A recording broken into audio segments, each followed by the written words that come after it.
Este vídeo é para os camaradas bolcheviques do Brasil. Para as pessoas que ainda não perceberam o que está acontecendo no país, me refiro ao nosso ilustríssimo Supremo Tribunal Federal, doravante intitulado como Kremlin, que há 3 anos decidiu tomar o poder no país e desde então vem destruindo a nação.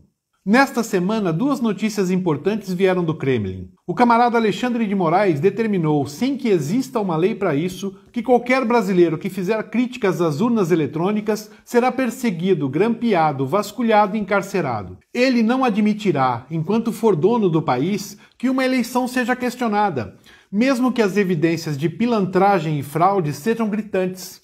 Sendo assim, podem me incluir na lista de procurados, pois a eleição será obviamente fraudada em 2022. É impossível que mais de 50% dos eleitores escolham a corrupção, a ladruagem e a roubalheira. A outra notícia parte do camarada Barroso, que já está providenciando calar seus opositores políticos. Para tanto, enviou um ofício ao proprietário do Telegram, solicitando censurar, derrubar contas, quebrar sigilos e vasculhar mensagens, sem mandado específico, sem crime e sem lei que o permita. Segundo o camarada Barroso, é preciso combater as fake news na fonte. O camarada Barroso, recentemente, também emitiu uma determinação proibindo o retorno de brasileiros à sua própria pátria, se não estivessem vacinados, com base em uma lei que não existe. Sejamos honestos, o STF é uma instituição assumidamente comunista e que implantou uma ditadura aos moldes soviéticos modernos, aproveitando que em nossa presidência encontra-se uma pessoa inepta, dominada pela própria fraqueza e incapacidade. Estamos em meio a uma ditadura. A estratégia adotada é bastante simples. Tudo que eles fazem, por mais absurdo que seja, é sempre em benefício do Estado de Direito Democrático.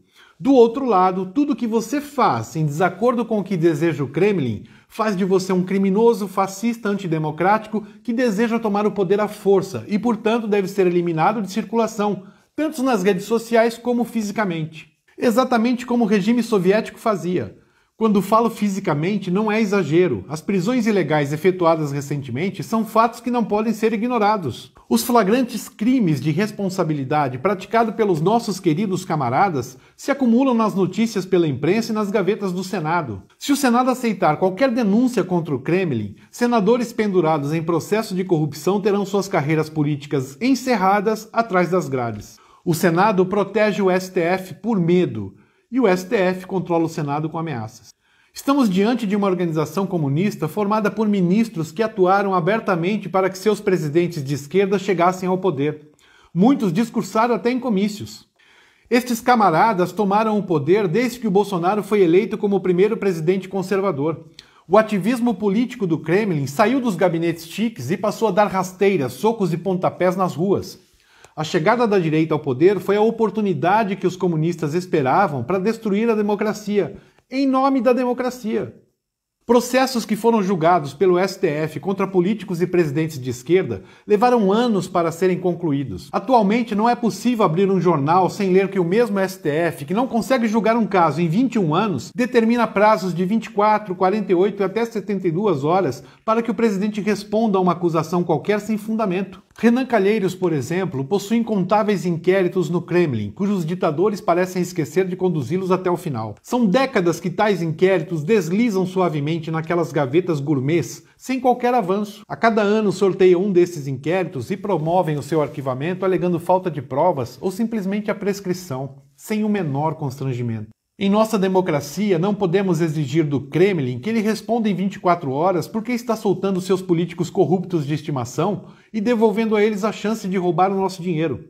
Ou simplesmente perguntar por que protegem Renan Calheiros e tantos outros senadores. O problema é que as cobranças, fundamentais em um Estado de direito democrático, estão proibidas sob ameaça de prisão. Alguém precisa dar um basta nas ameaças que vem fazendo o Kremlin, até porque nada do que estou falando pode ser considerado crime. Nos últimos anos, assistimos calados o desmonte da maior operação contra a corrupção do país. Depois de gastarmos uma fortuna, tempo e alimentar falsas esperanças, todos os ladrões e corruptos foram soltos e perdoados. Alguns já estão voltando para a política. O nosso próximo presidente será um ex-presidiário colocado no cargo pelo STF. Para eles não há nada de errado nisso. Aliás, em muitas das delações premiadas da Lava Jato, os nomes dos camaradas apareceram várias vezes. Esta quadrilha que manda no país hoje possui um passado nada ilibado como o cargo exige. O camarada Alexandre Uai, seu app de vídeos curtos.